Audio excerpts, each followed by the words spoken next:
kawan, gimana kabarnya hari ini? Jangan lupa tersenyum ya. Kali ini kita akan bahas kelanjutan keseruan dari cerita di chapter sebelumnya.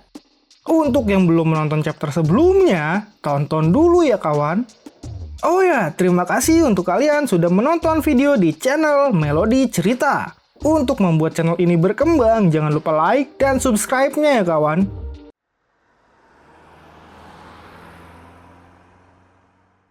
Oke kawan, kita mulai perjalanan imajinasi cerita ini. Kali ini kita akan bahas sampai tamat ya si Shinji-nya. Pada chapter ini diperlihatkan kedatangan Yuan Shi Tianxun mengagetkan semua yang ada di sana. Lalu Tianxun pun menyerang mereka semua dengan panah iblisnya yang bisa meledak di tubuh. Terlihat Baji melindungi siluman ular putih. Lalu dia pun pahlawan menyerang Yuan Shi Tianxun bersama Bai Long. Terlihat Bai Long pun mencakar Yuan Shi Tianxun, tapi sayangnya Bai Long berhasil dilumpuhkan oleh Yuan Shi Tianxun. Lalu dilanjut oleh Aosu yang memegang pedang Raja Naganya menebas Yuan Shi Tianxun. Namun serangan Aosu pun juga berhasil dilumpuhkan dengan mudah. Bahkan jaring petirnya bisa ditebak oleh Tianxun. Dan datanglah pedang Satria Pasir milik kucing menebas tubuh Tianxun. Namun sayangnya lagi, pedang itu berhasil ditahan dengan satu tangan. Dan kucing pun diserang dengan panah iblisnya.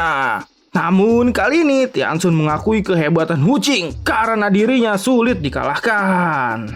Namun tiba-tiba Tianxun pun merasakan mantra yang sangat kuat, dan itu bukan mantra biasa. Ternyata Tan Sanzang membacakan mantra emas suci pelindung kehidupan miliknya. Kekuatan itu mampu menekan kekuatan Tianxun sampai dia sulit untuk bergerak. Dan Tianxun pun akhirnya mengeluarkan kekuatannya untuk menyerang Tan Sanzang. Dia memukul Tan Sanzang dengan sangat kuat. Namun pukulannya tidak bisa mengenai Tan Sanzang. Tan Sanzang pun mengakui kehebatan Tianxun dan dia mengatakan pantas saja Sun Wukong kalah oleh serangan Tianxun karena kekuatannya sangatlah dahsyat. Lalu Baji pun datang menyerang Tianxun dan menyelamatkan gurunya. Dia pun langsung menggigit dan melempar Tianxun. Namun sayangnya Baji pun dipukul oleh Tianxun sampai dia terpental. Lalu Bai Long pun menahan tangan dari Tianxun. Dia mengunci tangan Tianxun agar tidak bisa bergerak. Dan kesempatan itu tidak disia-siakan oleh Baji. Dia pun langsung menendang Tianxun sampai Tianxun terpental. Dan Wu Qing pun akhirnya kembali untuk bertarung bersama saudara-saudaranya. Dia membuat Tianxun tidak menyangka kalau Tianxun dilawan oleh makhluk-makhluk fana. Bahkan langit pun takut padanya sebenarnya. Dan cerita pun dilanjut ke chapter selanjutnya, yaitu dimulainya pertarungan sengit antara Tianxun melawan ketiga murid Tan Sanzang. Di sana terlihat murid-murid Tan Sanzang menyerbu Tianxun. Namun Tianxun pun lagi-lagi mengeluarkan panah iblisnya dan melumpuhkan mereka semua. Sedangkan di posisi Tan Sanzang terlihat siluman laba-laba sedang berbincang apakah dirinya masih hidup atau tidak. Dan Tan Sanzang pun memintanya untuk tidak khawatir karena mereka berteman. Mendengar itu, siluman laba-laba pun senang karena akhirnya dia memiliki teman. Lalu Tianxun pun datang karena menurutnya Tan Sanzang telah berbohong. Siluman laba-laba tidak bisa diselamatkan lagi. Lalu Bai Long pun datang untuk menahan Tianxun. Dia memukul Tianxun dan Tianxun balik memukuli Bai Long. Baji yang melihat itu pun tidak tinggal diam. Dia berusaha menolong Bai Long, namun sayangnya dia juga terpukul oleh Tianxun. Begitu juga Shao Wuqi.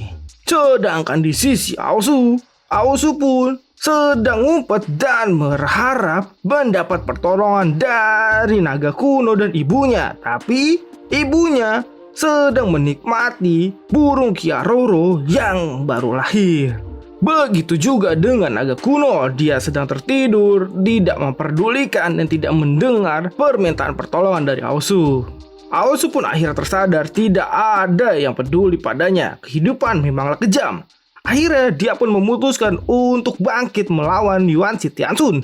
Dia mengambil pedangnya lagi dan langsung menyerang Tianxun. Namun sayangnya Tianxun benar-benar bisa mengalahkan Aosu dengan mudah. Dan Aosu pun menyerang Tianxun lagi dengan guntur Raja Naganya. Serangan itu tidak berarti apa-apa untuk Tianxun. Lalu ikan duyung kecil pun mengaktifkan kekuatan permata milik Ratu Sapir, dan terpancar permata itu mengeluarkan cahaya biru yang sangat terang ke langit. Seketika tubuh Tianxun pun tersegel oleh air Qianjin, dan itu benar-benar melumpuhkan Tianxun. Kesempatan itu pun tidak disia-siakan oleh murid-murid Tan Sanzang. Shao Wuqing pun mengeluarkan kekuatan arai bongkahan batu untuk menyegel Tianxun. Seketika bongkahan-bongkahan batu itu pun menyelimuti tubuh Tianxun. Lalu Baji tidak menyia-nyiakannya juga. Dia mengaktifkan segel tarian 9 paku miliknya, dan dia pun mengikat batu yang sudah Shao Wuqing gunakan untuk menyegel. Baji pun dibantu oleh Bailong untuk menahan Tianxun. Sedangkan siluman ular tidak menyangka kalau Tan Sanzang bersama murid-muridnya sangatlah kuat. Dia mengira mereka tadinya sangatlah lemah. Sedangkan Tianxun tidak menyangka kalau dewa sepertinya bisa disegel oleh makhluk fana. Lalu Tianxun pun berteriak meminta tolong pada Waesawana. Dan Sang Raja Utara pun datang dengan seketika. Kedatangan Sang Raja Utara itu mengagetkan mereka semua. Lalu Raja Utara itu pun menyerang Putri Duyung yang menggunakan segel dari Ratu Sapir. Dia memukul sang Putri Duyung itu sampai tubuhnya bolong, dan dia melemparkannya dengan tubuh sang Putri Duyung yang penuh darah. Lalu Sang Raja Utara pun menghancurkan segel yang digunakan untuk menyegel tubuh Yuan Tianxun. Dia menggunakan gelombang kejutnya dan bam! Segel itu pun hancur dengan seketika. Dengan hancurnya segel itu, Yuan Tianxun pun keluar dari batu itu dan langsung menyerang Zhu Baji. Zhu Baji pun yang diserang Yuan Tianxun tidak berdaya, dipukuli Yuan Tianxun, dan Yuan Tianxun juga mengeluarkan panah iblis ya. Panah iblis itu juga mengenai Bailong, dan Tianxun pun terlihat sangat marah dengan Baji. Lalu dia pun memegang Baji yang sudah tidak berdaya dan kembali ke wujud aslinya. Semua mengira kalau Baji pasti sudah mati. Namun tiba-tiba tidak disangka Tan Sanzang pun muncul, dan dia meminta jangan menyakiti Baji. Dia langsung menyerang Yuan Tianxun dengan pukulannya. Namun sayangnya pukulan dari Tan Sanzang berhasil ditahan Yuan Tianxun dengan mudah. Tan Sanzang juga menerima panah iblis milik Yuan Tianxun, dan dia melempar Baji dan Tan Sanzang bersama-sama. Pukulannya pun membuat mereka berdua terpental sangat jauh. Baji pun berkomentar pada Tan Sanzang, dirinya bukan menolong Zubaji, tapi membuat Zubaji malah dipukuli lebih kuat. Setelah itu, Tianxun pun berbincang pada Sang Raja Utara kalau dia tidak akan pernah melupakan jasa dari Sang Raja Utara yang telah menolongnya.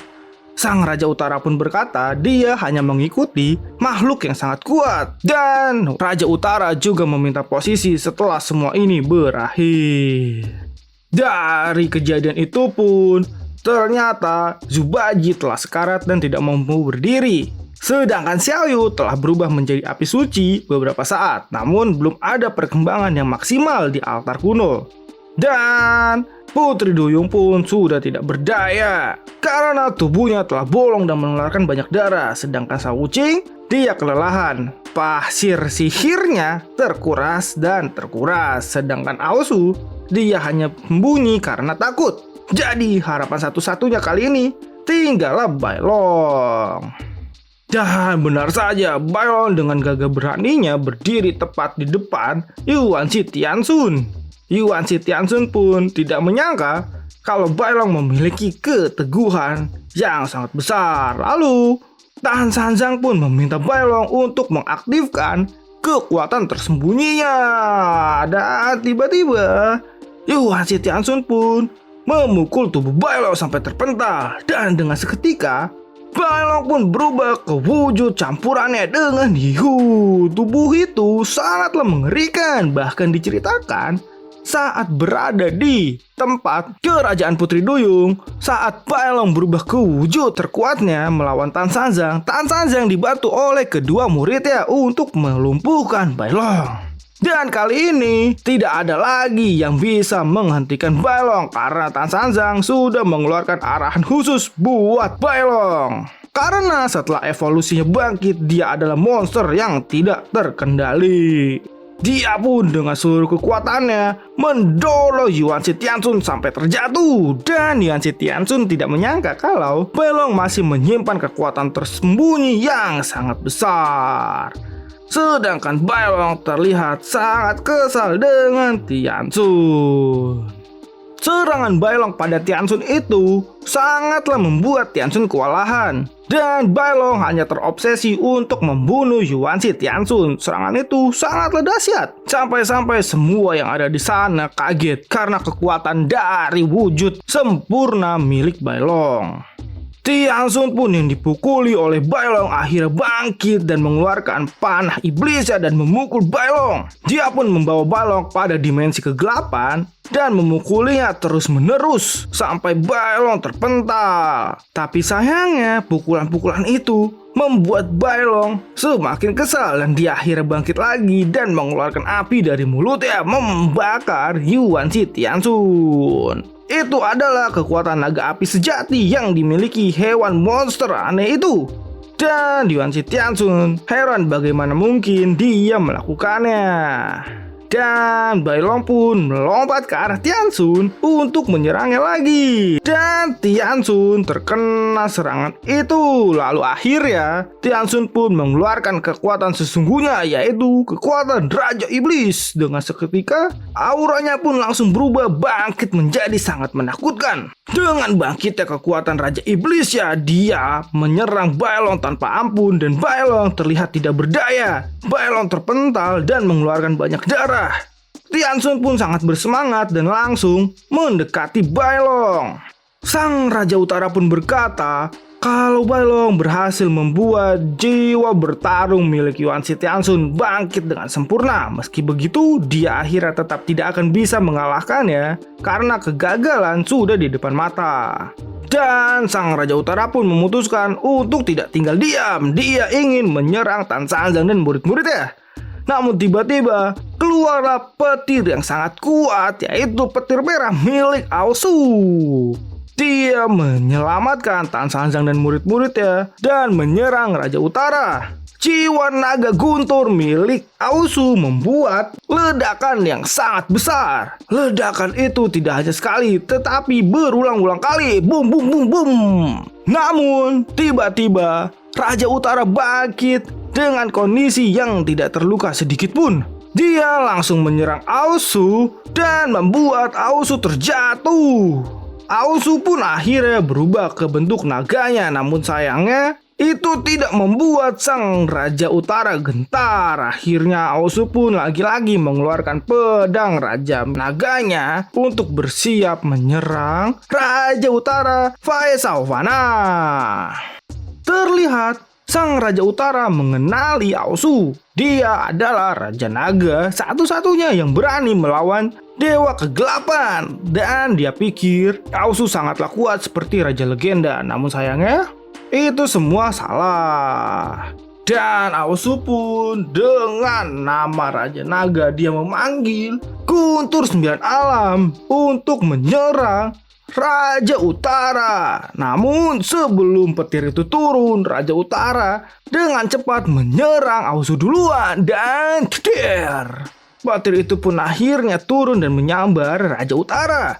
Namun kali ini benar-benar kekuatan Aosu tidak ada apa-apanya bagi Sang Raja Utara. Raja Utara pun melesat dengan cepat menyerang Aosu lagi.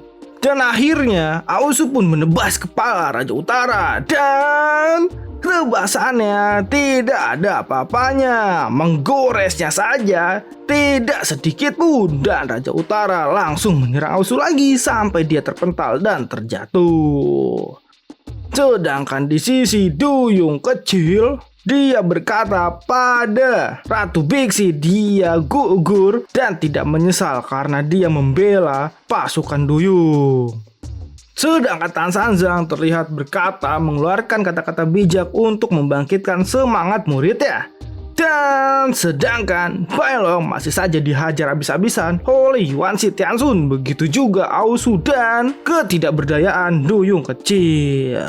Tan Sanzang pun berkata dia harus berjuang dan menang. Tidak ada kata putus asa. Akhirnya perkataannya pun membuat murid-muridnya yang sudah tidak berdaya bangkit lagi dan siap untuk bertarung bersama. Sedangkan Bailong masih saja dihajar Yuan Shi Tianxun sampai dia tidak berdaya sedikit pun. Untungnya Tan Sanzang pun tiba tepat waktu sebelum Tianxun berhasil memukul Bailong sampai mati. Tan Sanzang pun menahan pukulan dari Yuan Shi Tianxun, diikuti dengan Baji yang menendang kepala Yuan Shi Tianxun. Namun serangan itu tidak ada apa-apanya. Baji pun dipukul sampai dia terpental. Dan Tan Sanzang tidak tinggal diam. Dia memukul Yuan Shi Tianxun sampai terpental. Dan Tan Sanzang pun berlari ke arah Tianxun dengan sangat bersemangat untuk menyerang Tianxun. Tiba-tiba tubuh Tianxun pun akhirnya dililit oleh badan siluman ular putih. Siluman ular putih memutuskan untuk menolong Tan Sanzang, dan Tan Sanzang akhirnya mengambil kalungnya untuk memukul kepala dari Yuan Shi Tianxun. Lalu Tan Sanzang pun mengeluarkan pukulan tinju segel emasnya, dan itu membuat wajah Tianxun terluka dan mengeluarkan api karena terbakar. Dan Tianxun yang marah, dia mengeluarkan kekuatan panah iblis yang spesial ke arah mereka semua. Dan tubuh dari siluman ular putih pun terpotong-potong. Sedangkan semua yang terkena itu benar-benar terluka kali ini. Sedangkan Tianxun yang terkena pukulan itu benar-benar merasakan sakit sampai dia tidak mengira kalau Tan Sanzang mampu melukainya. Tan Sanzang telah memberikan luka yang tidak akan hilang pada Yuan Shi Tianxun. Yuan Shi Tianxun pun kesal dan langsung menyerang Tan Sanzang. Namun tiba-tiba tepat di depan mereka keluar angin yang sangat besar. Dan di tengah kedahsyatan angin itu keluarlah Sun Wukong. Akhirnya Sun Wukong pun hadir dan ikut bertarung dengan Yuan Shi Tianxun. Wukong pun menyelamatkan gurunya dari serangan Tianxun, dan itu membuat semua yang berada di sana kaget. Karena kenapa Wukong tiba-tiba datang padahal dirinya sudah mati. Lalu Wukong pun membelah tubuhnya menjadi kecil-kecil dan mengeluarkan mantra pengejek miliknya. Seketika monyet-monyet kecil itu mengejek Tianxun dan menunjuk sang raja kera Sun Wukong. Sun Wukong pun memakan pisang dan mengejek Tianxun. Tianxun pun benar-benar kaget karena dirinya telah membunuh Sun Wukong sampai mati. Kenapa dia bisa hidup lagi? Dan Wukong pun mengatakan pada gurunya kalau mereka boleh bersantai, dan kali ini giliran Sun Wukong yang akan bertarung. Akhirnya Tan Sanzang, Wuqing dan Baji pun berpesta minum teh. Dan Wukong pun meminta serahkan saja pertarungan padanya. Tianxun yang melihat sang raja kera itu kembali, dia pun terbang dan mengaktifkan kekuatannya. Dia mengatakan walaupun Wukong kembali lagi, namun hasil akan tetap sama, dia akan mati. Dan panah-panah iblis itu mengenai tubuh dari Sun Wukong. Namun kali ini Wukong pun mengaktifkan kekuatannya dan mengatakan serangannya membuat Wukong sangat gatal. Dia ingin menghajarnya. Dia pun berkata tubuhnya berbeda dari sebelumnya dan dia melompat dan melesat ke arah Tianxun dan menyundul badan Tianxun dengan kepalanya. Itu membuat Tianxun terpental sangat jauh. Tan Sanzang pun berkata sebenarnya Wukong memang benar-benar sudah mati kali itu dan entah bagaimana caranya dia bisa kembali dengan hidup. Akhirnya Tan Sanzang pun mendekati Bai Long yang pingsan akibat serangan dari Yuan Shi Tianxun. Kali ini seluruh tubuh Bai Long layu dan menyusut sampai kurus kering seperti orang yang sudah putus asa. Dan ternyata itu semua karena efek samping dari kekuatan Bai Long. Kekuatannya memakan sumber kehidupan miliknya sendiri. Dan akhirnya Tan Sanzang pun tidak membiarkan Bai Long tewas. Dia mengeluarkan jarum-jarumnya dan menusukkan ke wajah Bai Long. Tapi sayangnya Bai Long ternyata sudah mati. Dan saat Tan Sanzang ingin memegang tubuh Bai Long, tiba-tiba tubuh Bai Long tidak bisa dipegang. Dan tubuhnya berubah jadi asap berwarna emas dan menghilang. Begitu juga dengan tubuh dari siluman ular putih. Dia juga menghilang dan memudar. Padahal dirinya masihlah hidup. Siluman laba-laba juga begitu. Dan semua yang terluka juga mengalami hal yang sama. Tan Sanzang perlahan juga mengalami hal yang sama ternyata. Dia meminta Baji jangan panik karena hilangnya Tan Sanzang bukanlah karena mati. Mereka akan bertemu lagi. Dan sedangkan di posisi Yuan Shi Tianxun, dia masih asik bertarung dengan Sun Wukong. Dia terlihat mengeluarkan kekuatannya dan Wukong juga. Wukong bilang dia tidak akan bisa membunuh dirinya. Jadi Yuan Shi Tianxun lebih baik menyerah saja. Lalu Tianxun pun memukul Wukong sampai terpental. Dan Wukong bangkit lagi dan langsung berkata kalau Tianxun harus mengakui kalau Wukong lebih hebat darinya. Jadi jangan berpikir bisa membunuhnya. Dia juga lebih mempesona dari Tianxun. Lalu Wukong pun mencoba menyerang Tianxun. Tianxun pun tidak tinggal diam dan langsung pergi ke arah Wukong. Lalu tiba-tiba ada suara yang berkata pada Wukong janganlah berlama-lama. Dan itu adalah suara dari Jiu Quan dari alam baka. Jiu Quan pun berkata Yuan Shi Tianxun sekarang berusaha keras membunuhnya, tapi Wukong tak perlu menghadapinya. Juga kobaran api suci abadi telah berubah sangat dekat. Cukup tunda sebentar, api abadi akan siap membara sepenuhnya. Saat itu Wukong harus berpindah dan melarikan diri dari tempat itu. Namun Wukong berkata dia tidak akan melarikan diri dalam pertarungan karena tetap saja dia akan kembali mati dan menghadapi lawan seperti Yuan Shi Tianxun. Dia hanya perlu serius dan berjuang sepenuh hati, maka pasti ada kesempatan. Ini juga pertarungan terakhirnya. Sedangkan di sisi Aosu, dia pun terlempar dari pertarungan Raja Utara. Dia benar-benar tidak bisa menghadapi sang Raja Utara. Raja Utara pun meminta Aosu untuk mengeluarkan kekuatannya. Dan bukankah dia mewarisi kekuatan dari ras naga kuno yang paling hebat? Aosu pun kaget. Dia tidak menyangka karena sang Raja Utara memahami dirinya. Dan chapter ini kita akhiri dulu ya kawan. Kita lanjut di satu video selanjutnya sampai tamat. Terima kasih juga ya untuk like dan subscribe kalian. Dan sampai jumpa.